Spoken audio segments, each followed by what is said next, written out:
Bonjour à tous, je suis Jérémy Goldbaum, attaché culturel à l'ambassade de France au Kazakhstan. Bienvenue à la 7e session des rencontres culturelles francophones organisées par l'ambassade de France au Kazakhstan, l'Alliance française de Nour-Sultan, en partenariat avec le réseau culturel de la France en Asie centrale, donc les alliances françaises d'Almaty, de Chimkent, de Karaganda, de Bishkek et de Tachkent. Également les ambassades de France, l'ambassade de France à Douchanbé, au Tadjikistan, l'ambassade de France à Bishkek, au Kirghizistan, et l'ambassade de France à Tachkent, en Ouzbékistan. Donc, merci à tous les partenaires. Merci également aux associations qui relaient les informations concernant les rencontres, notamment l'association Blablaté à Almaty, l'association Astana francophone à Nour-Sultan et bien d'autres encore, les centres de français de Kostanay et d'Oust-Kamenogorsk. Donc, aujourd'hui, nous recevons Marion Carré, qui est cofondatrice et présidente de la start-up Askmona. Bonjour Marion. Bonjour, je suis ravie d'être avec vous aujourd'hui. Bienvenue. Donc aujourd'hui, nous allons parler notamment à travers Askmona de l'intelligence artificielle au service du monde de la culture. Donc à la fois des applications numériques, des chatbots. Donc vous allez nous expliquer tout de suite ce qu'est un chatbot. Et puis plus généralement de quelles sont les activités d'Askmona et quelles sont les réflexions que vous portez sur l'intelligence artificielle et les évolutions du monde de la culture aujourd'hui. Donc, je vous propose peut-être de présenter en premier lieu Askmona. Ok, super. Du coup, pour commencer et introduire Askmona, je voudrais vous parler un peu de pourquoi est-ce que Askmona, enfin ce dans quoi croit Askmona et pourquoi est-ce que on a créé ce service-là. En fait, l'objectif d'Askmona, c'est de créer des conversations entre les visiteurs des institutions culturelles, donc ça peut être des musées, des monuments, des théâtres, et ces institutions culturelles. Et on pense qu'en fait, la conversation, c'est un bon vecteur d'accès à la culture et c'est une bonne façon d'entrer en relation. Et c'est pour ça qu'on a développé tout un service qui permet à ces institutions culturelles de créer donc des chatbots. Alors les chatbots, c'est aussi quelque chose qui est connu sous le nom d'assistant personnel. Peut-être que pour ceux qui ont un iPhone, vous avez discuté avec Siri. Peut-être que ceux qui ont un téléphone Android, vous avez aussi pu rencontrer ce type d'assistant. Et en fait, donc ce sont des petits assistants robotisés qui permettent de simuler une conversation avec une personne. Donc ça se déroule dans ce qu'on appelle un chat ou un fil de conversation. Et d'habitude, on échange sur ce type de canal de communication avec ses amis ou avec ses proches, par exemple sur Facebook Messenger. Mais là, cette fois-ci, ce n'est plus un ami ou un proche qui est derrière l'écran, mais c'est un robot qui a été paramétré pour vous répondre de façon automatisée. Et donc, il y a deux façons pour ces robots de vous répondre de cette façon-là. La première, c'est de dérouler un petit scénario qui a été établi à l'avance et à travers lequel vous naviguez en cliquant, par exemple, sur des boutons, en vous promenant du coup dans cette arborescence qui prend la forme d'un scénario conversationnel. Et l'autre façon de le faire, c'est de pouvoir poser des questions à ce petit assistant. Donc, par exemple, en lui envoyant un message, en lui demandant quel est son prénom, qu'est-ce qu'il nous recommande comme sortie culturelle, ce genre de choses. Et donc, d'obtenir une réponse grâce à ce qu'on appelle, et je rentrerai un peu plus dans les détails après, du traitement automatique du langage naturel, qui est une forme d'intelligence artificielle qui permet du coup d'interpréter les messages envoyés par les utilisateurs. Donc voilà, donc Askmona, on est structuré donc on est une société d'une dizaine de personnes et on a plusieurs activités. La première, c'est notre média. Peut-être qu'on peut revenir à la slide qui était juste au-dessus. D'ailleurs, j'ai l'impression que l'affichage est un peu étrange. Je ne sais pas si c'est le cas chez tout le monde. Ah oui, là, c'est mieux comme ça. Donc effectivement, chez Askmona, on a commencé par, créer ce qu'on appelle, un média culturel conversationnel. Donc peut-être que vous avez l'habitude, pour vous renseigner sur les sorties culturelles ou sur les musées, de consulter des sites qui proposent des informations là-dessus ou peut-être même de lire des magazines. Et nous, on trouvait que ce format de conversation avec ce petit robot, c'était aussi un format qui était intéressant pour permettre à chacun d'échanger autour de sujets culturels sous la forme d'une conversation et donc de découvrir des choses de cette façon-là. Et donc, on a créé Askmona, qui est un média qui est là pour recommander des sorties culturelles. Donc, son fonctionnement, c'est que voilà, on lui demande, par exemple, on est samedi après-midi à Paris, j'aimerais voir un musée d'art contemporain vers chez moi. Qu'est-ce qui est ouvert? Qu'est-ce que je peux aller voir? Et à partir de là, on obtient une réponse. Et c'est vrai que pour la période de confinement et le fait qu'actuellement en France, il y a encore pas mal de musées qui sont fermés, on a mis en place un format dont il y a quelques illustrations à l'écran et qu'on vous montrera après à l'occasion d'une démonstration, qui est le musée imaginaire d'Askmona. Donc en fait, c'est un format à travers lequel on a demandé à des institutions culturelles de nous envoyer des illustrations de certaines de leurs œuvres et aussi des anecdotes autour de ces œuvres. Et donc on a créé donc ce musée imaginaire, ça fait référence à quelque chose d'André Malraux, qu'on a réinterprété pour voilà, se créer notre propre musée à nous et proposer aux gens de naviguer toujours à travers cette conversation avec notre petit chatbot pour découvrir notre musée imaginaire. Donc ça, c'est ce qu'on fait sur la partie média. C'est un média qu'on veut libre, gratuit et accessible à tous. Donc on ne se fait pas du tout rémunérer pour les contenus dedans. On essaie de faire en sorte d'avoir notre propre ligne éditoriale et de choisir voilà, vraiment les sujets qui nous tiennent à cœur. Donc, si vous lui parlez actuellement, vous verrez qu'il y a un certain nombre d'autres sujets, notamment l'artiste Orlan qui est mise en lumière en ce moment. Donc voilà, chaque semaine, on essaie de renouveler les contenus. Et On donc, fera un test en direct un peu c'est après. ça. On fera un test après. Et donc, en parallèle de ce média, on a ce qu'on a appelé Askmona Studio.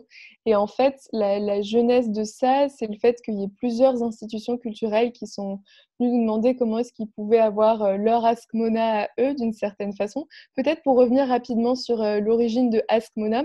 Donc, Askmona, c'est demander à la Joconde, et il vous aura peut-être pas échappé que notre logo évoque légèrement Mona Lisa. Et l'idée de départ, c'était voilà, d'imaginer qu'on puisse aller solliciter la Joconde en lui demandant des idées de sortie et en lui parlant de culture, donc toujours avec cette notion d'échange et de conversation qui est au cœur de notre mission, d'où le nom Askmona. Et en fait, Askmona a donné vie finalement à toute une famille de petits chatbots, donc pour des institutions culturelles. Et donc, ce qu'on fait dans cette perspective-là, c'est on a deux principaux axes. Le premier, c'est de faciliter l'accès aux lieux culturels.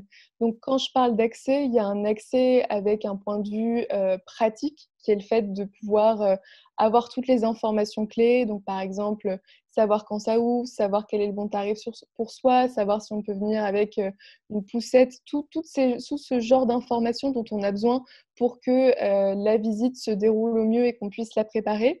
Mais il y a aussi l'accès d'un point de vue plus symbolique sur le fait de pouvoir un peu avoir des fois les premières marches ou les premières informations ou contextes qui permettent de mieux comprendre un sujet d'exposition ou de pouvoir en faire une première découverte avant de se rendre dans l'exposition. Et donc, pour ça, on fait en fait aussi pas mal de jeux qui permettent de jouer avec une institution culturelle et de la découvrir de façon un peu ludique. Et donc, juste au-dessus, si on peut remonter, il y a un des chatbots qu'on a fait qui s'appelle Ask Teddy. Donc voilà, c'est un cousin éloigné d'Askmona, qui est le chatbot de Les Théâtres. Et donc, si on montre la petite vidéo, vous allez pouvoir voir dans les grandes lignes comment ce chatbot propose à la fois des informations pour préparer sa visite, donc des informations pratiques, et en même temps des jeux pour découvrir ces théâtres et leur univers. Alors, je vous propose tout de suite de découvrir la vidéo.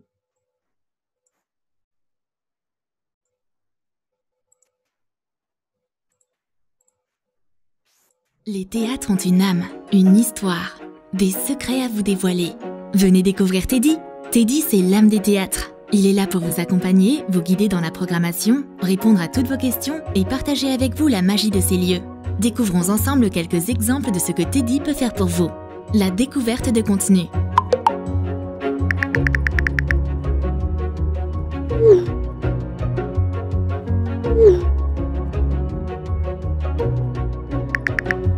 Le rappel des spectacles.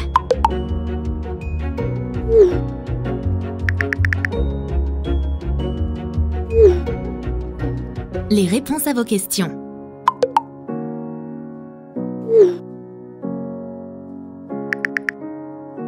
Du fun.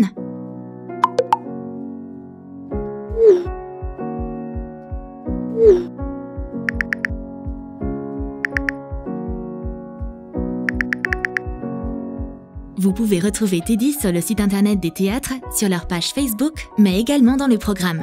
Psst, n'hésitez pas à scanner les moustaches. Effectivement, il y avait aussi tout un lien qui était fait avec le programme papier et qui, dans le programme papier, permettait de pouvoir scanner ces fameuses moustaches, donc ces QR codes, pour découvrir des vidéos ou des interviews vis-à-vis des spectacles qui étaient proposés dans le programme. Donc voilà, ça c'est un premier exemple de ce qu'on fait en lien avec l'accès au lieu et donc tout le côté préparation et découverte en amont de la visite. Et on fait également un certain nombre de choses autour de l'accompagnement pendant la visite. Et donc, on a travaillé avec des lieux très différents allant du Grand Palais. Donc, je vous montrerai un exemple vis-à-vis de ça, à des choses comme par exemple la cathédrale de Bourges, pour lesquelles en fait on propose un dispositif qui permet de pouvoir prendre en photo des œuvres pour ensuite avoir toute une conversation avec le petit assistant personnel autour de l'œuvre en question. Donc ça permet par exemple, donc voilà, ça c'est Ask Betty, le chatbot du Grand Palais. Et donc là, si on regarde la vidéo en lien avec cet exemple, vous allez voir comment est-ce qu'on peut... donc là, la vidéo, c'était pour l'exposition rouge qui avait lieu au Grand Palais. On pouvait, pendant l'exposition, prendre en photo certaines œuvres pour ensuite pouvoir démarrer un échange avec le chatbot pour découvrir plus de choses autour de ces œuvres. Il s'agit de la vidéo que vous pouvez retrouver sur les pages Instagram des partenaires.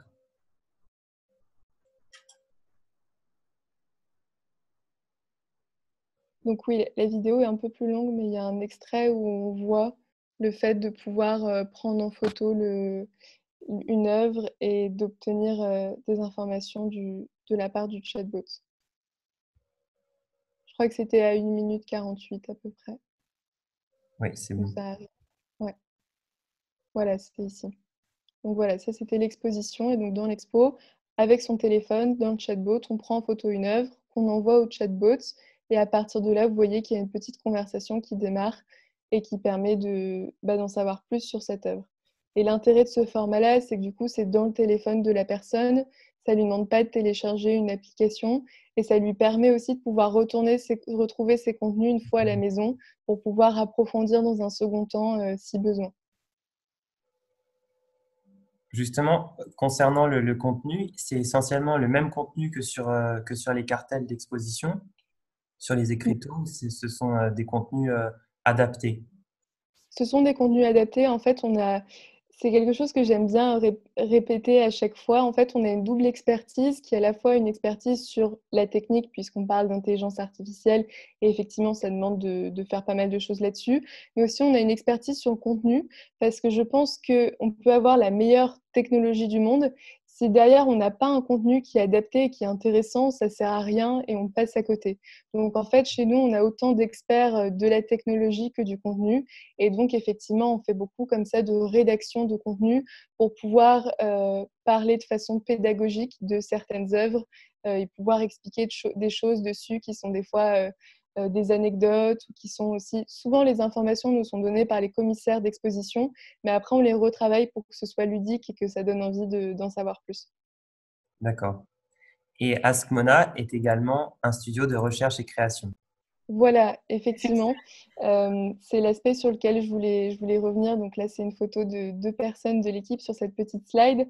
En fait, on fait tout un travail de recherche et développement en interne, ce qui nous a permis, par exemple, de concevoir notre propre intelligence artificielle pour tout ce qui touche à l'interprétation des messages. Donc, c'est ce que je vous parlais quand je disais le traitement du langage automatique, le traitement automatique du langage naturel. Ça s'appelle aussi du NLP, Natural Language Processing en anglais. C'est une forme d'intelligence artificielle qui permet en fait d'entraîner un algorithme. Par exemple, si on prend la question des vestiaires, qui est souvent une question qui est posée dans les musées, on va lui donner un certain nombre d'exemples au préalable pour qu'il puisse savoir un peu quelles sont les typologies de façon dont les gens peuvent chercher à se renseigner sur les vestiaires. Donc, par exemple, plein de tournures de phrases différentes. Et ensuite, à partir de ça, quand il va voir une nouvelle tournure de phrase qu'il n'a jamais vue, il va être capable d'interpréter cette phrase par rapport à l'apprentissage qu'il a fait des exemples de phrases qui lui ont été donnés. Et pour ce que je montrais sur la reconnaissance visuelle, ça fonctionne à peu près de la même façon. Il a vu pas mal d'images de tableaux au préalable. Et ensuite, à partir de là, il est capable de reconnaître une nouvelle image de tableau quand ça lui est envoyé. Et donc, à chaque fois, on s'amuse pas mal puisqu'on l'entraîne en faisant des photos un peu improbables de tableaux avec des gens dedans, des photos extrêmement floues. Et donc ensuite, ça fonctionne pas mal. On a aussi fait ça avec des œuvres d'art qui étaient au milieu de la forêt, qui étaient faites en écorce avec des arbres derrière. Ça marchait aussi pas mal. Donc, c'est ce genre de choses qu'on fait pour la partie recherche et développement. Souvent, on essaie de toujours le faire en partenariat avec des institutions culturelles. Donc, quand on a un nouveau champ qu'on a envie d'explorer, on essaie de trouver une institution culturelle partenaire qui soit du coup en mesure de nous faire ses retours sur la pertinence du prototype qu'on a développé, le fait de pouvoir le tester, le fait de pouvoir nous faire des retours là-dessus. Donc, on fait toujours des expérimentations vraiment sur le terrain. On a aussi une nouvelle offre qu'on a envie de proposer, qui est le fait de proposer aux institutions culturelles de faire de l'innovation de façon collaborative, donc de pouvoir mettre plusieurs institutions culturelles autour de la table pour pouvoir développer ensemble un prototype qui corresponde à un certain nombre de problématiques qu'elles ont et qu'elles puissent ensuite utiliser et que d'autres puissent utiliser. Donc voilà, on essaie vraiment de voir comment est-ce qu'on peut mettre l'intelligence artificielle au service des besoins et des problématiques des institutions culturelles, donc à travers ces chatbots, mais aussi plus largement, parce qu'il y a pas mal d'autres possibilités qu'offre l'intelligence artificielle en matière de culture. Et on a notamment, si le sujet vous intéresse, on a créé une communauté qui s'appelle la communauté culture et intelligence artificielle, qui a pour objectif de rassembler toutes les personnes qui s'intéressent au sujet à travers des événements. Donc, on devait faire un événement de lancement qui a été annulé à cause du confinement, mais qu'on va reporter à la rentrée.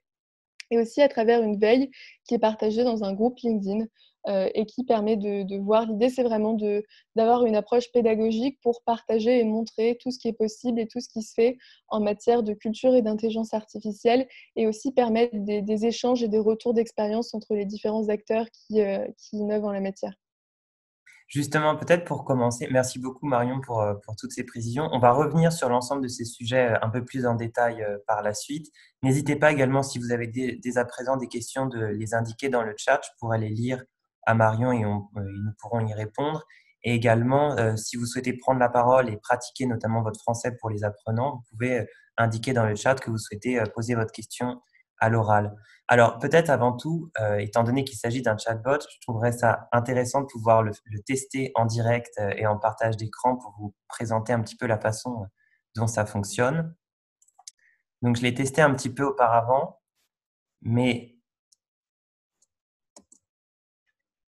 je vais recommencer l'expérience avec vous. Voilà, donc ça, en effet, c'est Ask Mona qui est notre chatbot à nous. Et tous les autres chatbots du studio dont je vous parlais, Ask Teddy, Ask Betty, etc., vous pouvez les retrouver sur les pages des institutions culturelles. Je crois qu'on a des questions. Oui, c'est Fred, en effet.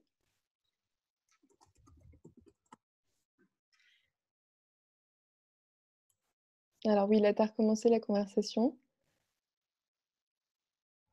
Si vous n'êtes pas sur Facebook Messenger, vous pouvez aussi le tester sur notre site internet. Alors, vous voyez, au début, en l'occurrence, je vous le montre parce que j'ai déjà testé un petit peu. Donc, Ask Mona, au tout début, lorsque vous vous connectez, ça met démarrer dès le début et Ask Mona commence à vous répondre. Donc, elle vous met « Salut, moi c'est Mona, je suis la version 21e siècle d'un célèbre tableau. Ma passion, les sorties culturelles, musées, expos. pièce de théâtre, je suis là pour t'aider. J'ai passé plus d'un an hors de mon cadre pour visiter tous les musées, tous les monuments et pour voir toutes les pièces de théâtre. Juste pour te conseiller les meilleurs événements, 2 fois par mois, tu trouveras des informations inédites sur mes sorties préférées. Stay tuned. Alors on y va. Et donc ensuite, vous voyez là, vous pouvez sélectionner en bas un certain nombre d'informations que vous souhaiteriez avoir. Par exemple, si on veut cliquer sur Musée imaginaire, qui est l'opération que vous avez développée pendant le confinement. Donc là, Ask Mona me répond: comme tu le sais, nous avons vécu un moment particulier de confinement, blottis dans nos foyers, impossible d'aller au musée. Mais moi, dans tout ça, j'avais un avantage considérable. Je te donne mon secret, dis-moi tout. Donc l'échange se fait de façon très ludique et en même temps très accessible en fait, puisque les réponses sont proposées en partie. Effectivement, ça, c'est la partie scénario dont je parlais et c'est vrai qu'on trouve que pour ce type de format-là, ça fonctionne pas mal. Je peux me déplacer où je veux, naviguer dans tous les musées du monde, même lorsqu'ils sont fermés. Un ami a proposé un hashtag challenge de confinement et j'ai décidé de t'en faire profiter. Mon copain, c'est André Malraux. Donc André Malraux, c'était le premier ministre de la Culture sous le général de Gaulle. Et il m'a proposé de créer mon musée imaginaire. On y va. Effectivement, le concept de musée imaginaire, c'est quelque chose qui a été développé par André Malraux. Voici les différentes salles de mon musée imaginaire. Il te suffit de cliquer sur chaque galerie pour découvrir des œuvres exceptionnelles. Et donc après, vous êtes libre de découvrir directement différentes galeries qui ont été créées. Donc là, on reconnaît par exemple Niki de Saint-Phal. Et après, ça, c'est un travail que vous avez fait de sélection d'œuvres par rapport à… En fait, on a sélectionné les œuvres en fonction de on a sollicité donc beaucoup d'institutions culturelles en France et aussi à l'étranger et on a pris les institutions culturelles qui nous ont été envoyées et effectivement, là, ce sur quoi vous venez de cliquer, il y a aussi, pour la dernière partie du musée imaginaire, on a fait un partenariat avec des étudiants en master, qui ont, écrit la dernière salle du musée imaginaire en D'accord. sélectionnant des œuvres.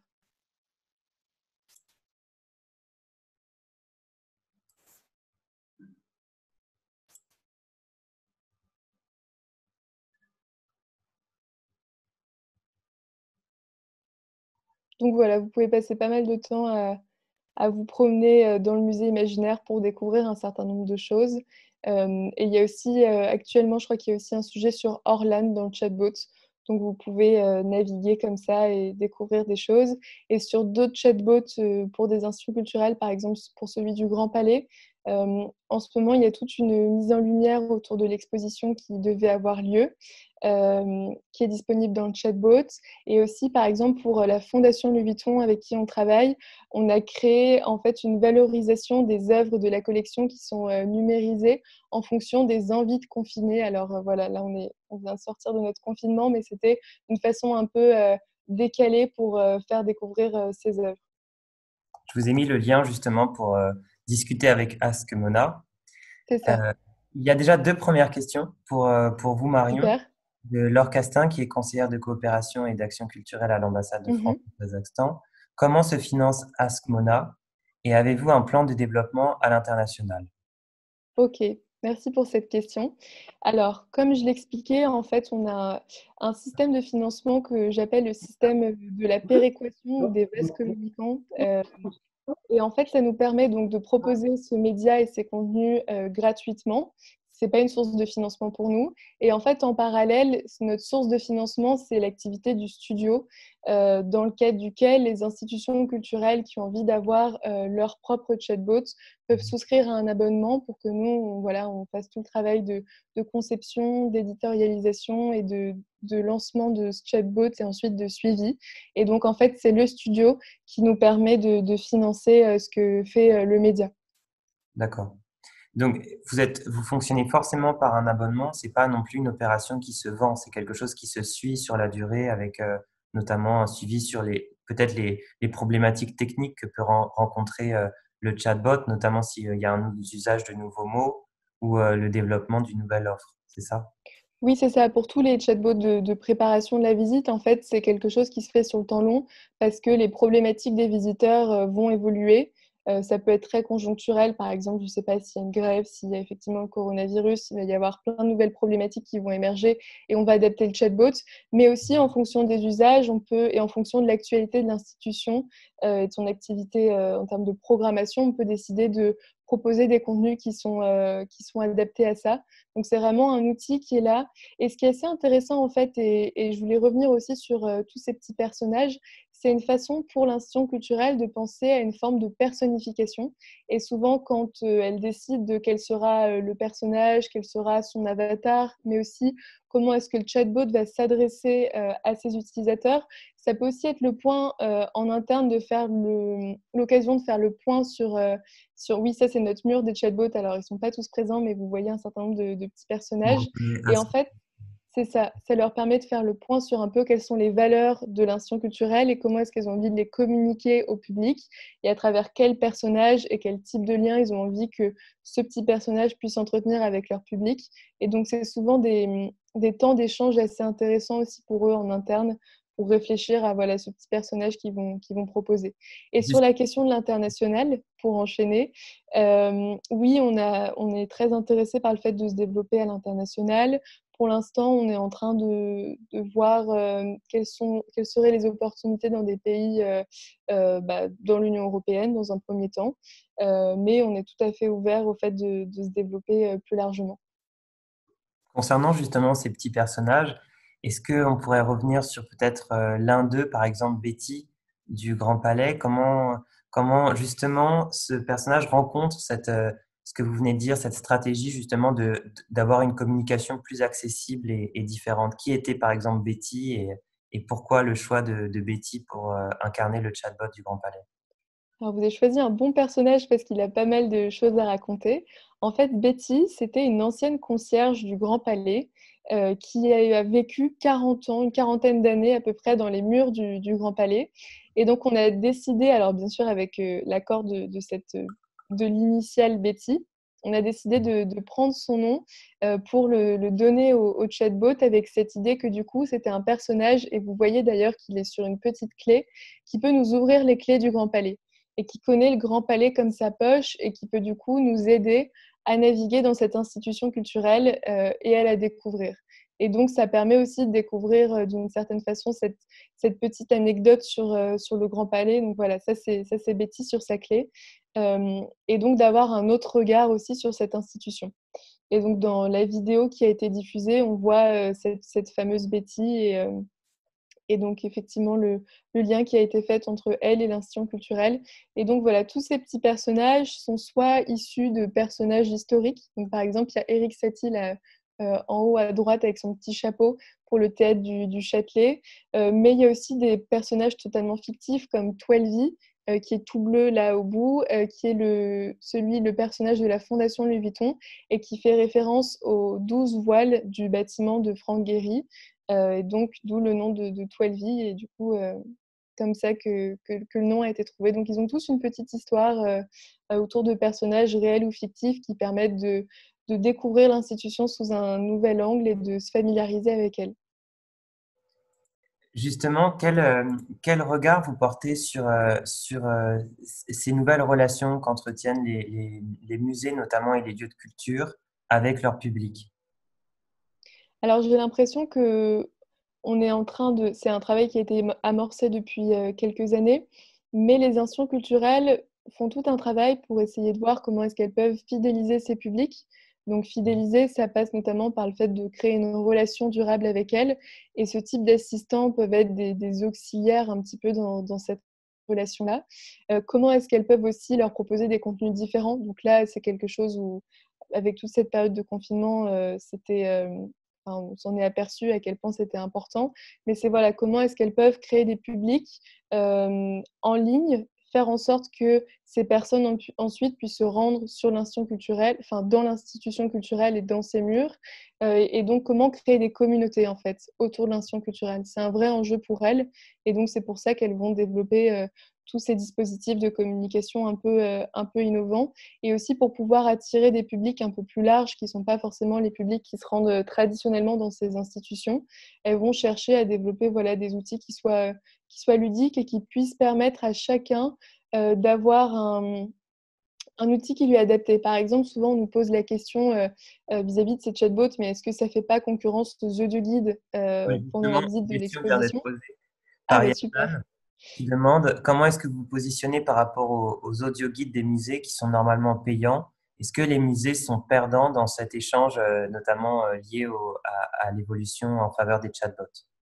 Bah, justement, en fait, ce dont on s'est aperçu, c'est que c'est pas du tout les mêmes types de publics qui utilisent les audioguides et les chatbots. Souvent, ceux qui utilisent les chatbots n'utilisaient pas d'audioguide et ceux qui utilisent les audioguides n'ont pas forcément envie d'utiliser un chatbot. Donc, en fait, ça permet d'avoir des outils de médiation différents et donc pour les publics d'avoir un choix en fonction de l'outil avec lequel ils se sentent le plus à l'aise. Et donc, ça multiplie un peu l'offre comme ça pour les institutions culturelles et ça crée de la place, on va dire, pour tout le monde. Aujourd'hui, vous avez inventé un concept qui permet de dialoguer avec des institutions culturelles, d'obtenir des informations pratiques et des informations scientifiques tout en étant accessible. Toutefois, en même temps, cet outil-là peut être décliné. Et justement, quelles sont les autres possibilités que vous imaginez aujourd'hui pour impliquer davantage le visiteur dans des choix ou en tout cas dans des lignes directrices ou de communication des institutions?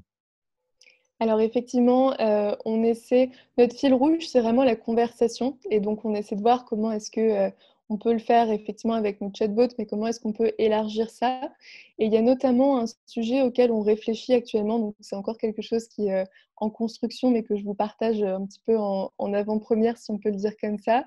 On réfléchit à la façon dont, donc toujours dans cette idée de conversation, les institutions culturelles peuvent impliquer les citoyens ou les visiteurs dans des processus de prise de décision et de co-construction pour faire en sorte de pouvoir les consulter et adapter leur offre au mieux aux problématiques de ces visiteurs ou aux envies. Et donc, on est en train d'essayer de bâtir toute une offre autour de ça. Donc, on est encore dans une phase d'étude et de construction.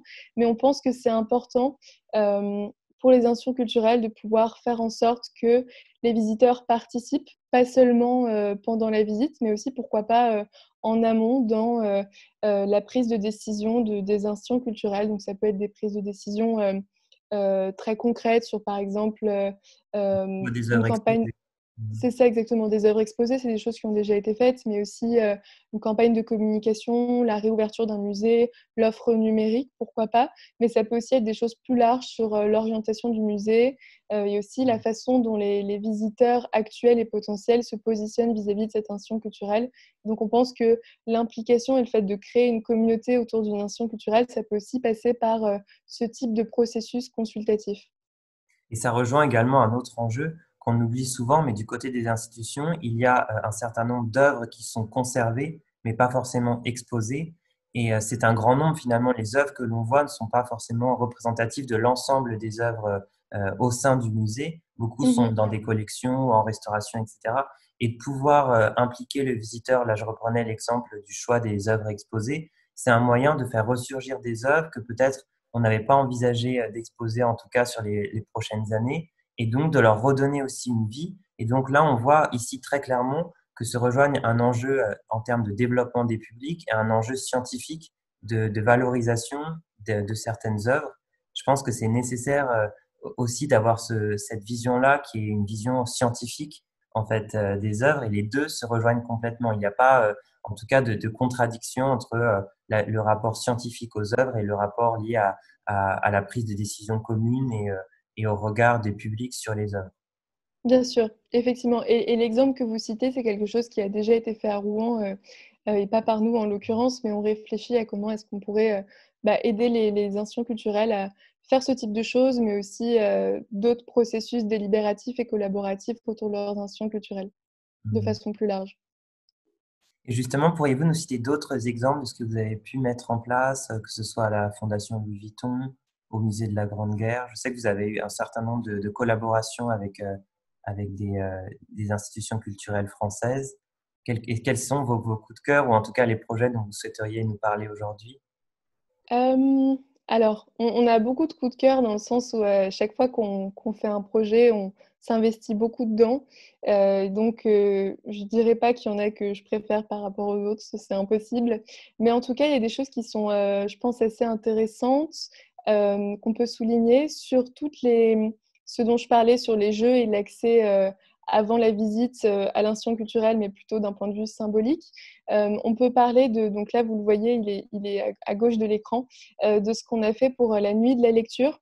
On a fait alors on a fait 2 éditions, mais le principe c'était de faire, donc la première fois c'était un peu, dis-moi qui tu es et je te dirai quelle œuvre, donc quelle œuvre littéraire en l'occurrence lire. Et donc c'était quelque chose qui était fait pour la nuit de la lecture, qu'on avait fait pour le ministère de la Culture et la BNF. Et donc à la fin on pouvait découvrir des ouvrages numérisés de la BNF, ce qui était du coup assez pratique, parmi les ouvrages recommandés. Donc ça, c'est un premier exemple. On a fait aussi un jeu que j'avais pas mal aimé pour l'aquarium tropical de la Porte Dorée, du Palais de la Porte Dorée, où cette fois-ci, on matchait les personnes, donc toujours avec ce système de correspondance entre soi, et cette fois-ci une espèce de poisson menacé. Et donc, voilà, on était matché avec son poisson qui était son âme sœur.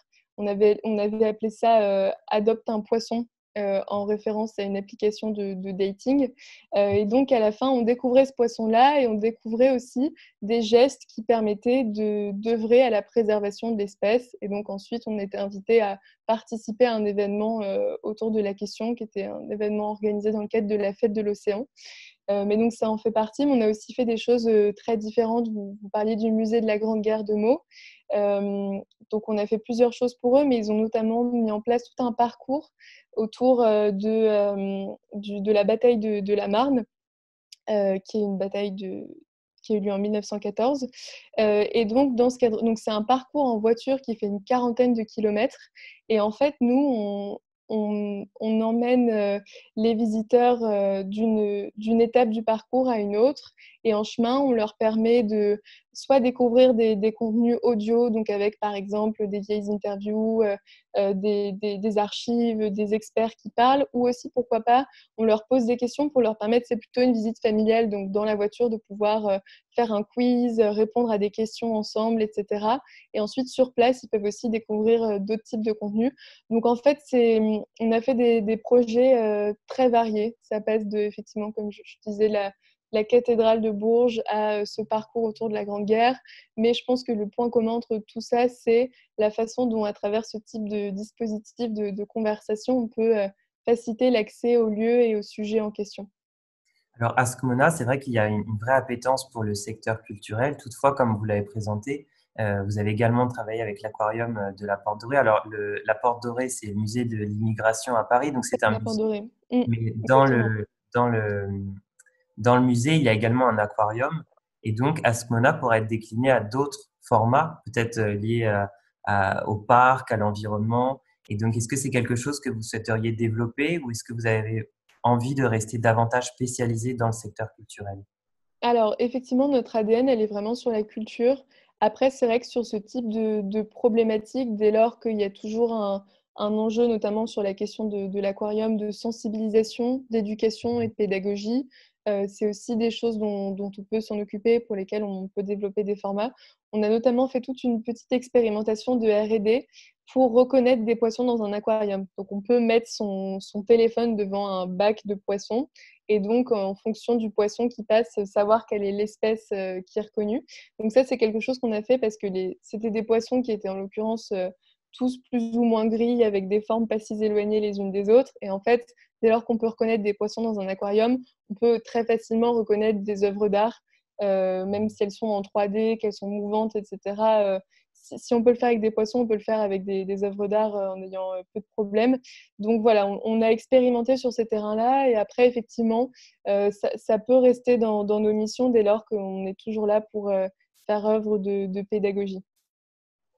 Tout à fait. Pour revenir peut-être sur l'origine même d'Askmona, Askmona a fêté ses 3 ans cette année. Oui. Vous-même, vous l'avez cofondé avec un partenaire puis une petite équipe et vous étiez diplômé du CELSA. J'aimerais revenir un petit peu sur cette historique. Comment comment vous avez eu cette idée de fonder Askmona? Quelles difficultés ou peut-être opportunités vous avez rencontrées au début? Comment est-ce que votre parcours d'études aussi a pu vous aider à, à créer ce concept en fait qui est Askmona? Parce que pour redéfinir peut-être le CELSA, c'est une grande école publique de communication pour ceux qui suivent également nos événements liés à la promotion des études en France. Et donc, comment est-ce que voilà, vous pourriez expliquer un petit peu cette historique qui est à la fondation d'Askmona? Alors, pour revenir un peu sur l'historique, effectivement, moi, je pensais pas devenir entrepreneur et créer mon entreprise. C'était pas du tout quelque chose que je pensais faire. Je suis rentrée au CELSA en pensant devenir journaliste, donc j'étais vraiment totalement à côté de ça. Et en fait, au fil de mes études au CELSA, donc j'ai commencé par faire un premier projet où, avant de rentrer au CELSA, je faisais des études de droit et d'histoire. Et j'ai dû interrompre mes études d'histoire parce que je pouvais pas non plus tout faire en même temps. Mais j'ai eu envie. En fait, un jour, j'ai participé à une visite de Paris qui était faite par un guide et j'y suis allée un peu en traînant des pieds au début en me disant que je connaissais Paris et que je n'avais pas envie de faire cette visite. Et en fait, cette visite, elle a eu un effet très étonnant sur moi puisque c'est quelqu'un qui en fait racontait vraiment tout un récit autour de Paris, autour d'anecdotes historiques, C'était vraiment un regard totalement différent sur la ville et j'ai trouvé ça très intéressant comme façon de pouvoir donner accès à un contexte historique autour d'une ville et à des documents archives, de pouvoir le faire avec tout un storytelling et un regard différent et neuf là-dessus. Et donc, de fil en aiguille, j'ai eu envie de créer une plateforme de valorisation de l'histoire de Paris. Donc, c'est quelque chose qui s'appelait Il était Paris. Il reste des vidéos, mais le site n'est plus en ligne. Mais sur ce site-là, en fait, je crée des formats numériques qui permettaient… Donc, je passais pas mal de temps à la bibliothèque historique de la ville de Paris pour découvrir des choses dans les archives et dans des ouvrages historiques. Et ensuite, je trouvais des façons de les retranscrire à travers des formats numériques comme des cartes interactives, des vidéos. J'ai fait aussi des web documentaires interactifs. J'ai fait des infographies. J'ai fait pas mal de choses C'était pour… un vrai laboratoire d'idées qui a permis de préfigurer la création d'Askmona. Quand on voit… Exactement, exactement. Et en fait, donc ça a rassemblé toute une petite communauté de lecteurs qui commençaient à m'envoyer des messages sur Facebook pour me demander des recommandations de sorties culturelles, notamment le week-end. Et de l'autre côté, j'ai commencé à être contactée par des institutions culturelles qui étaient intéressés par cette communauté de lecteurs, puisque c'était des lecteurs relativement jeunes euh, qui faisaient partie des publics qui avaient envie d'attirer ces institutions culturelles. Et en fait, c'est comme ça que c'est un peu créé aussi le pont entre les deux, en me disant, mais finalement, je pourrais créer un petit robot qui répondrait à ma place et qui proposerait des sorties culturelles. Et donc, de fil en aiguille, on en est venu à ce projet. Et c'est vrai que dès le début, on a eu la chance d'avoir un soutien du ministère de la Culture aussi en France et de plusieurs institutions culturelles comme le Centre des Monuments Nationaux et Paris Musée. Et donc, ça nous a permis d'avoir un appui important pour commencer et se Quand vous lancer. dites, quand vous dites soutien, c'était un soutien matériel, une coopération? Quelle forme cela a pris? On a remporté un appel à projet qui nous a permis de bénéficier d'une subvention et aussi d'un accompagnement pour réaliser ce qui était la première forme d'Askmona, qui était vraiment l'aspect média de recommandation culturelle. Et ensuite, de fil en aiguille, comme c'est toujours un peu le cas dans les startups, on a découvert d'autres façons aussi d'enrichir notre offre, de proposer ce qu'on faisait. On a affiné le modèle ensuite sur le terrain et en expérimentant. J'en profite pour vous préciser un petit peu parce que Paris Musée, ce sont les 14 musées municipaux, à la De fois la ville de Paris. sur lesquels nous avons communiqué. Il s'agit également du musée Carnavalet, du Petit Palais. Donc c'est une structure qui rassemble un certain nombre de musées. Et vous, justement, cette collaboration concernait l'ensemble, la direction générale. C'est ça, exactement. C'était avec Paris Musée et du coup, au tout début, on valorisait ces 14 musées dans Ascona, plus la centaine de monuments du Centre des Monuments Nationaux. Et ensuite, on a élargi, on a ajouté pas mal de institutions culturelles. Après, donc, bon, là, vous ne pouvez pas tester l'outil de recommandation parce que comme il y a pas mal de musées fermés, c'est compliqué à gérer pour nous. Mais en tout cas, quand ils seront réouverts, vous pourrez le tester. Et c'est vrai que c'est pas exhaustif. On n'a pas tous les musées, tous les monuments parce qu'il y en a, ou tous les théâtres parce qu'il y en a beaucoup.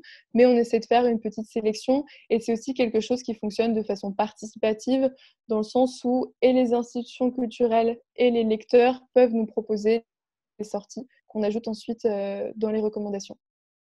Et justement, tout à l'heure, vous parliez de la nuit de la lecture. Nous, c'est vrai que c'est un événement qui est au-delà de la France même. C'est un événement que nous avons organisé ici au Kazakhstan dans 4 villes. Il est vrai que voilà, ce type de chatbot, ça peut être très utile aussi, par exemple, pour des personnes qui demanderaient, voilà, je souhaiterais assister à une lecture ou bien aller voir un concert pendant la nuit de la lecture, et donc d'avoir un ensemble d'événements qui pourraient être déclinés en fonction des attentes. En tout cas, c'est quelque chose qu'on peut imaginer sur des événements, je veux dire, à l'échelle nationale ou extranationale. On l'avait fait effectivement pour Nuit des musées, ça. Hmm. Alors, j'ai une question d'Acel que je vais vous poser, Marion.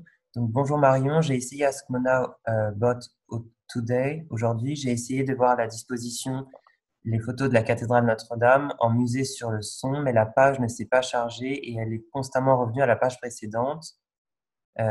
J'ai eu une expérience difficile pour l'utiliser sur mon téléphone, mais euh, c'est la première méthode pour un utilisateur s'il est fait pour Messenger. En fait, voilà, Assel, je pense, elle a rencontré des difficultés en termes ergonomiques pour utiliser le chatbot Ask Mona concernant le musée du son. Et elle demande comment est-ce que justement vous gérez ces problèmes lorsqu'ils arrivent, comment est-ce que vous abordez ces problèmes lorsque, par exemple, l'application peut-être ne reconnaît pas. Moi, par exemple, aujourd'hui, j'ai testé, j'ai posé certaines questions. J'ai demandé qui êtes-vous ou une autre question, je vais retrouver dans mon historique, parce que qui es-tu, je l'ai posé, elle m'a répondu. J'ai trouvé ça assez drôle, c'était d'ailleurs justement le GIF sur Friends. Et donc, elle a répondu, j'ai pour papa et maman l'équipe d'Askmona. Mais j'ai dû poser une autre question, je vais vous la retrouver. Il est possible que le chatbot ne reconnaisse pas toutes les questions. Oui, alors pour répondre là-dessus, déjà, merci pour le signalement. C'est quelque chose qu'on va regarder. Effectivement, il peut arriver qu'il y ait des bugs comme dans tout outil numérique. Et donc, l'équipe travaille aussi au fait de les trouver et les fixer, ou quand on les signale, les fixer. Donc, je regarderai ce qui s'est passé en l'occurrence pour vous, et je suis désolée que vous ayez rencontré ce problème. Sinon, pour la question de la reconnaissance des messages et du traitement du langage naturel, alors sur Askmona, c'est un peu particulier parce qu'on l'a entraîné à un certain nombre de choses, mais qui sont plutôt des questions rigolotes ou amusantes autour de qui es-tu, des blagues, de ce genre de choses, et le reste du temps de reconnaître les demandes autour des sorties culturelles. Mais c'est moins exhaustif que ce qu'on fait pour des institutions culturelles où là, le spectre est beaucoup plus large. Et quand le chatbot, alors il y a plusieurs possibilités. Soit il a compris la question, mais il n'y a pas de réponse qui a été apportée par l'institution culturelle au préalable. Soit il n'a pas compris, soit on lui en a jamais parlé, il ne sait pas du tout ce que c'est. Alors dans ces cas-là, c'est marginal. Souvent, c'est 5 à 10% des cas en fonction des chatbots et de leur exhaustivité. Et donc en fait, dans ces cas-là, ce qui est proposé à la personne, c'est de rentrer en contact avec une personne de l'équipe de l'institution culturelle pour que ce soit un humain qui réponde à sa question.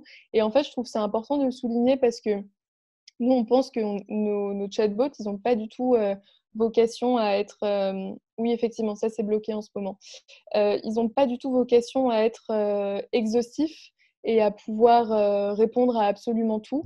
Et souvent, on nous dit, mais est-ce que ça va remplacer l'humain ? Et c'est vrai qu'il y a des personnes dans les institutions culturelles qui peuvent être assez anxieuses aussi vis-à-vis de ça, en se disant, mais c'est moi qui répondais aux questions, du coup, est-ce que je vais perdre mon travail ou ce genre de choses ? Et en fait, nous, ce qu'on explique et la réalité du terrain là-dessus, c'est qu'en fait, le chatbot, il n'est pas exhaustif, il ne le sera jamais. Et le problème, c'est qu'on a un peu tendance à imaginer que l'intelligence artificielle, c'est quelque chose de surpuissant, ce qui n'est pas le cas. Ça peut faire des choses, mais ça ne peut pas tout faire. Et donc, voilà, nous, ce qu'on explique toujours, c'est que c'est un outil qui, effectivement, va faire gagner beaucoup de temps parce que toutes les questions récurrentes, faciles, etc., vont pouvoir être traitées. Mais il y a toujours des questions complexes, notamment sur ce qui touche visiter une institution culturelle. Des fois, il peut y avoir des choses compliquées sur la réservation de billets, le fait de se faire rembourser. Il peut y avoir plein de problématiques assez élaborées. Donc, dans ces cas-là, bien sûr qu'il faut que ce soit une personne de l'équipe qui les traite et non pas le chatbot. Donc en fait, c'est vraiment un outil qui travaille dans la complémentarité avec les humains et en l'occurrence avec les personnes en situation culturelle. Justement, c'est ce que je montrais sur la capture d'écran. Après, c'est une bonne chose, effectivement, que l'intelligence artificielle puisse renvoyer vers de l'humain sur des questions qui soient plus complexes pour un certain nombre de cas. Là, en l'occurrence, la question, je pense, ne correspondait pas au contexte. C'est-à-dire que j'aimerais sortir à Paris en période de confinement. Je pense qu'effectivement, le chatbot n'a pas de réponse directe à ce type de questions. Là, Donc, en ce moment, on l'a bloqué, effectivement. donc, il y a aussi des éléments factoriels. Alors, nous avons une question de Yerlan.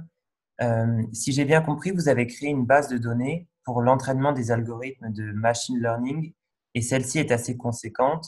Est-ce que vous envisagez de la partager avec d'autres développeurs?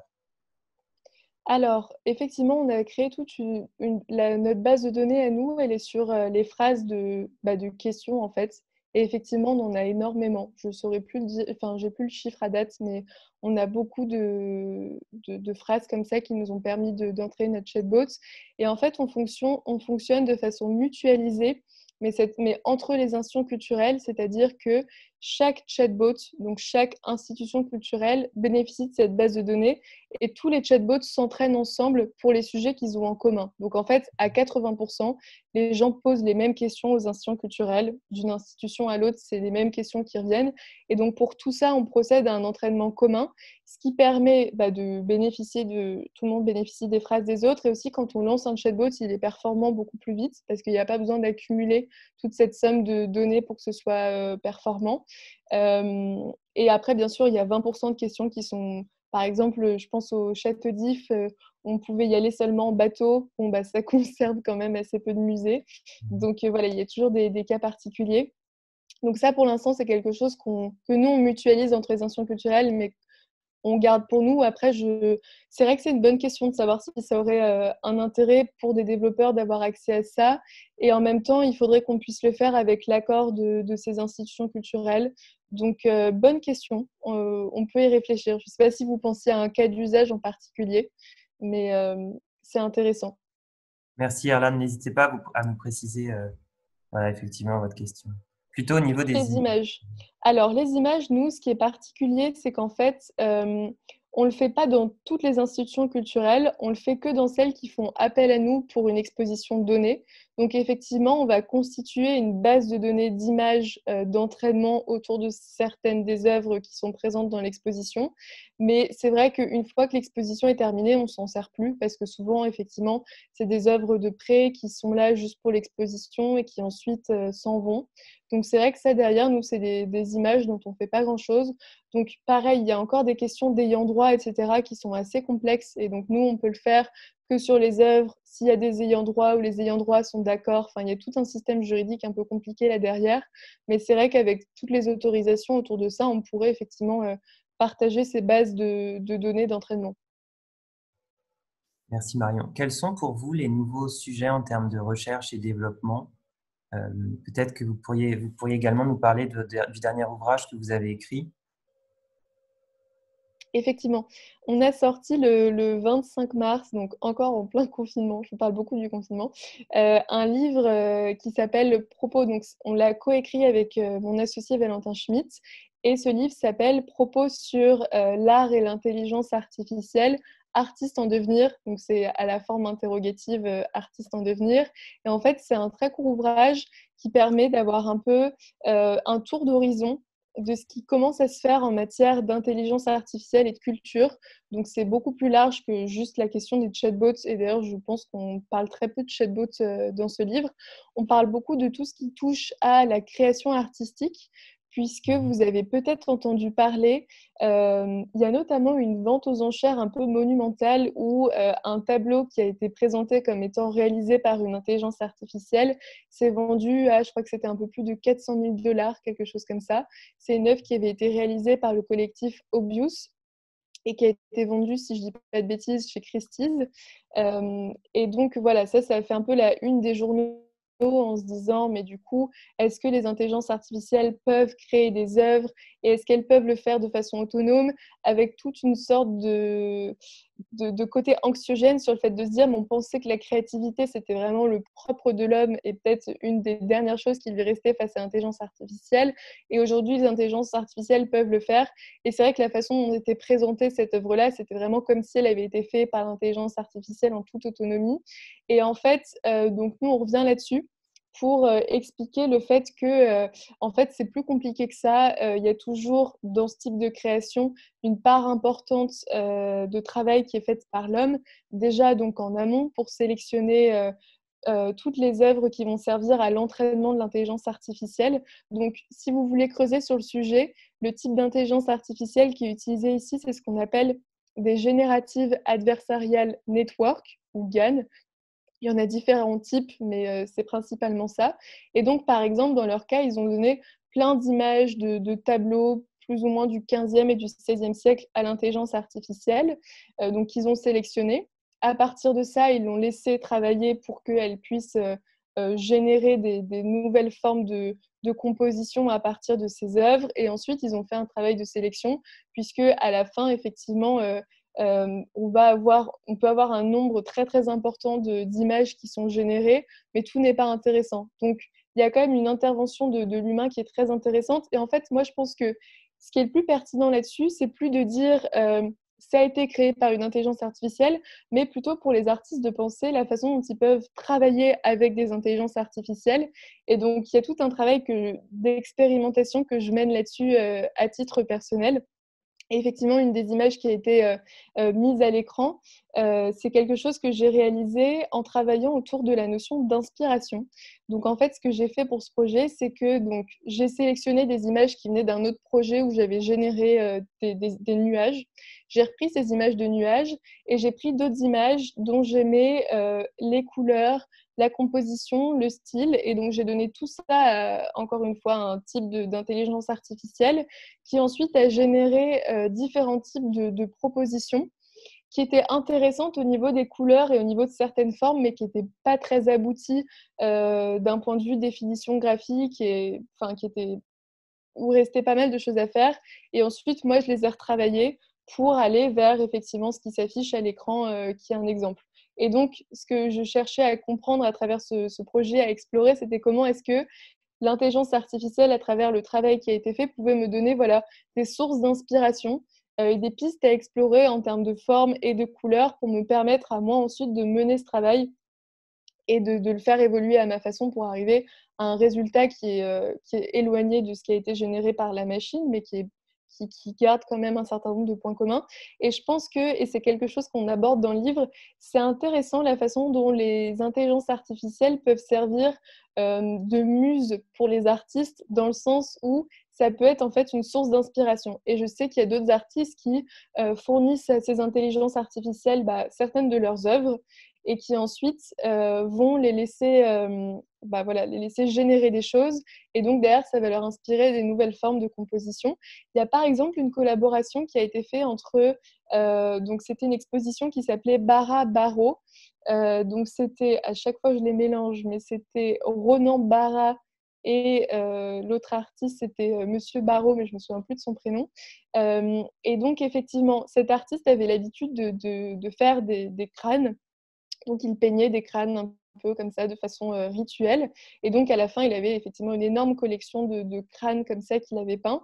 Et donc, en collaboration avec Ronan Barra, ils ont fait... Ronan Barrault, pardon, je mélange toujours. Ils ont fait voilà, ils ont généré des nouveaux crânes qui derrière ont été réinterprétés par l'artiste. Et donc, je trouve ça très intéressant, en fait, ces passerelles qui peuvent avoir lieu entre la technologie, la technique et la création, et comment est-ce que en fait, l'intelligence artificielle est une sorte de nouvel outil entre les mains des artistes.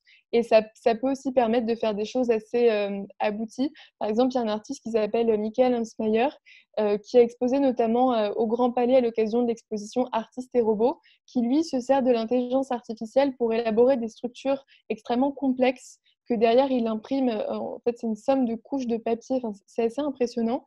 Et donc tout ça, il le fait aussi en s'appuyant sur ce type de technologie. Et donc je pense que ça peut être à la fois une source d'inspiration et un outil et une aide technique pour les artistes.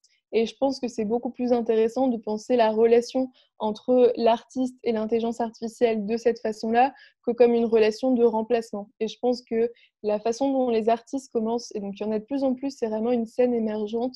D'ailleurs, si ça vous intéresse, il y a un site qui s'appelle aiartist.org qui en référence pas mal.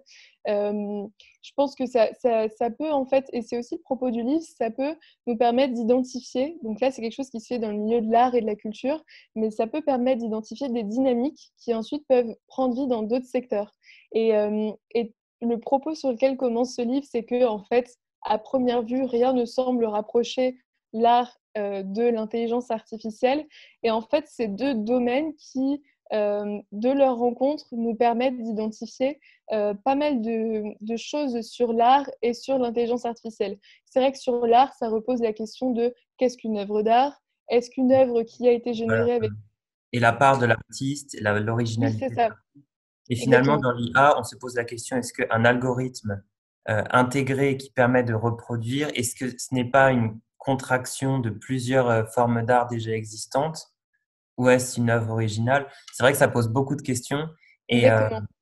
et en même temps, ça rejoint des questions qui existent depuis toujours dans le monde de l'art. Parce que, par exemple, à partir du moment où il y a un maître qui a des équipes, je veux dire, comme c'était le cas à la Renaissance où il y avait Léonard de Vinci et son atelier, est-ce que l'atelier qui crée, euh, c'est le travail original de l'artiste ou pas? Et donc, il y a toutes ces questions qui se posent et c'est des questions qui seront sempiternelles sur la part de l'artiste dans la création et la possibilité de céder ce rôle d'artiste, notamment à une intelligence artificielle. Et je pense que ces questions-là, vous y avez très bien répondu, Marion. C'est que aujourd'hui, il faut dépasser ce débat de se dire est-ce que l'intelligence artificielle peut être artiste? C'est de se dire voilà, considérons cela comme une forme d'art, de création, sans enlever à l'artiste sa part d'originalité, mais en conservant une sorte de rapport créatif à partir du moment où le robot est en mesure de produire lui-même une réponse, il crée. Exactement. Et j'apporte une précision, c'est Roby Barra et Ronan Barreau. Je me suis vraiment mêlé les pinceaux dans les noms. Mais si vous voulez regarder, voilà, c'est un exemple intéressant.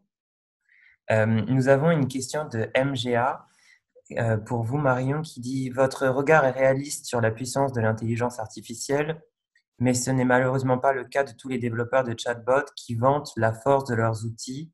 Et c'est sûrement cela qui fait peur à la population. Donc, c'est-à-dire, je pense, c'est toute cette question de l'IA qui s'auto-suffirait et serait en mesure de réfléchir seul, produire des éléments et de dépasser l'objectif du créateur. Exactement. En fait, il y a pas mal de problématiques avec l'intelligence artificielle qui nous viennent déjà un peu de tout l'héritage de la science-fiction autour de ces questions d'intelligence artificielle, où c'est vrai, je pense que ça a un peu formaté aussi les imaginaires autour de cette technologie. Il y a peut-être même aussi un problème de sémantique, où je pense que le terme d'intelligence artificielle, alors peut-être que le problème est sur le fait de parler d'intelligence, ou peut-être que c'est la conjonction de intelligence et artificielle, et je pense qu'il y a d'autres termes qui pourraient permettre aussi de dépasser ce truc-là, parce que c'est vrai que dès lors qu'on parle d'intelligence artificielle, on a l'impression que c'est une forme de concurrence qui est faite à l'intelligence humaine ou naturelle, à voir ce qu'on veut mettre là-dedans.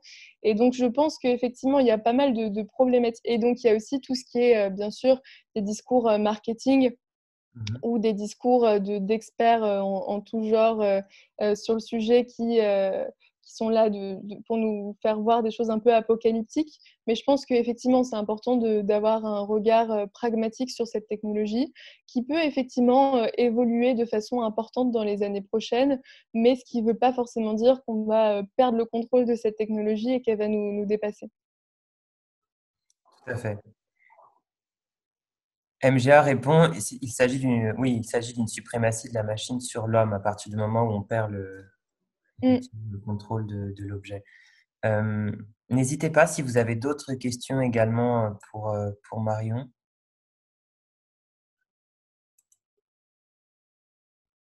Et justement, comment le confinement a pu bouleverser ou changer ou voilà, renforcer vos activités?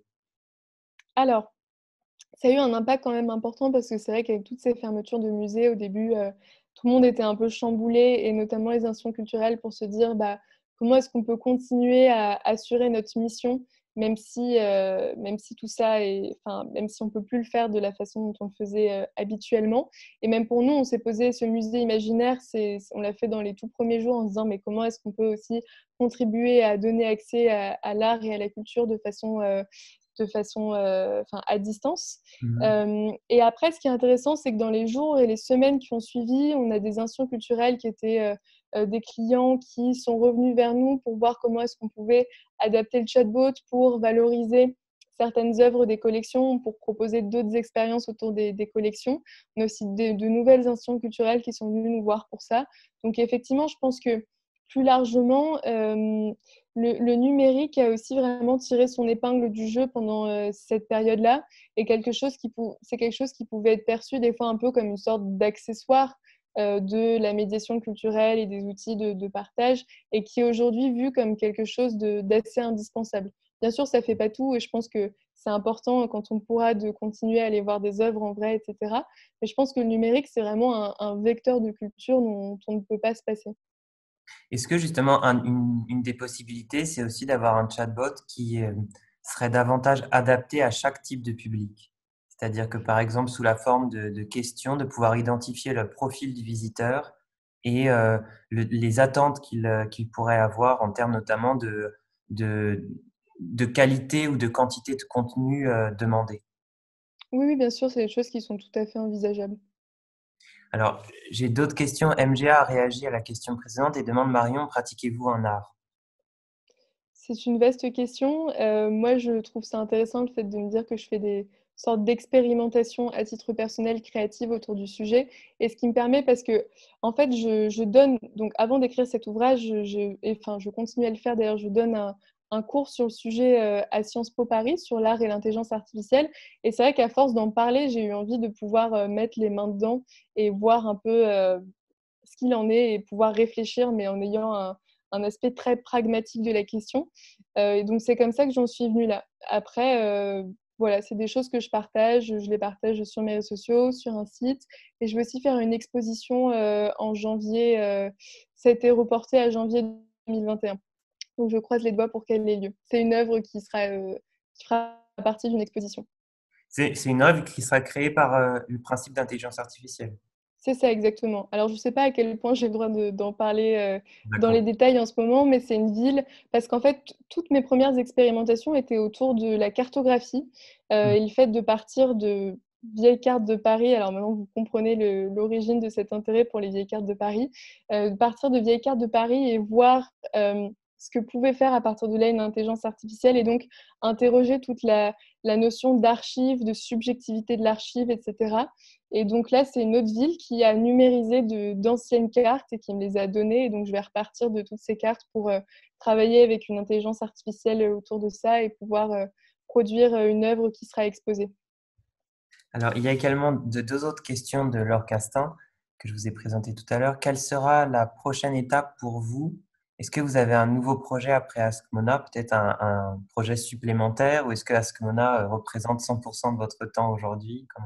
Vous y avez un peu répondu Euh, avec la création d'œuvres d'une certaine manière. C'est ça. Oui, c'est vrai que bon, Askmona est bien sûr mon activité principale. Et en fait, dans Askmona, on essaie là, à l'issue du confinement, on est en train de mettre en place toute une nouvelle stratégie qui va nous permettre de faire pas mal de choses en plus et de pouvoir aller beaucoup plus loin sur certains sujets.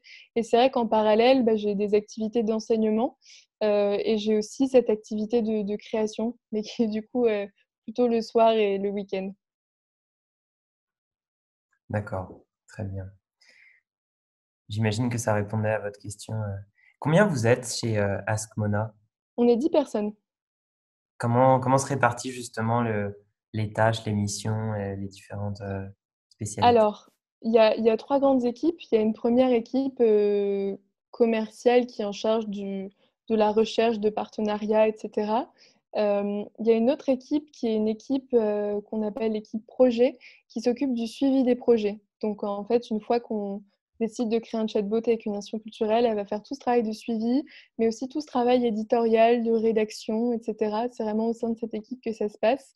Et après, il y a l'équipe technique qui est l'équipe la plus conséquente chez nous et qui effectivement fait tout ce travail de développement et de maintenance et de recherche et développement. Alors, OM demande, pensez-vous que vous recruterez de nouvelles personnes chez Ask Mona pour développer l'activité? Bien sûr, on a vraiment à cœur de pouvoir s'étendre. C'est vrai que là, actuellement, je pense que pour pas mal d'entreprises, c'est une phase qui a été un peu complexe, mais malgré tout, on est en train de rebondir, donc j'espère pouvoir recruter de nouvelles personnes prochainement. Je pensais là, en discutant de ce sujet de musée imaginaire tout à l'heure, je repensais à ce musée qui avait été créé par, par une ONG. C'était un musée qui présentait toutes les œuvres volées dans le monde. Je ne sais pas si vous avez suivi ce sujet. Est-ce que vous imaginez une sorte de musée virtuel d'œuvres créées par l'intelligence artificielle? Est-ce que c'est quelque chose qui pourrait être envisagé aujourd'hui? C'est une bonne idée, c'est une très bonne idée. Merci. Euh, N'hésitez pas si vous avez encore d'autres questions et si vous souhaitez les poser à l'oral directement à Marion Carré. Avez-vous déjà visité l'Asie centrale, Marion? Non, mais j'aimerais beaucoup le faire. Écoutez, ça pourrait être l'occasion en tout cas d'organiser ça lors d'un événement une fois le confinement terminé. Avec plaisir. Et en tout cas, s'il y a d'autres questions qui vous reviennent, vous pouvez, et que vous les posez pas là, vous pouvez aussi me contacter par mail. Peut-être que je peux laisser mon mail. Oui, oui, vous pouvez l'écrire dans le chat. Je vais le mettre dans le chat.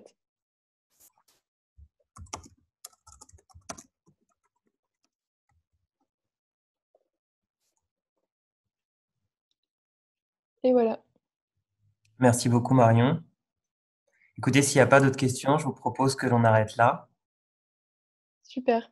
Merci à tous. Merci beaucoup, Marion Carré, d'avoir participé à cette septième session des rencontres culturelles francophones organisées par l'ambassade de France au Kazakhstan et le réseau des alliances françaises en Asie centrale. Merci à tous les participants qui suivent activement notre programmation, que ce soit le marathon littéraire tous les jeudis. Jeudi prochain, notamment, nous parlerons de L'étranger de Camus en partenariat avec l'Alliance française d'Almaty et Campus France Almaty.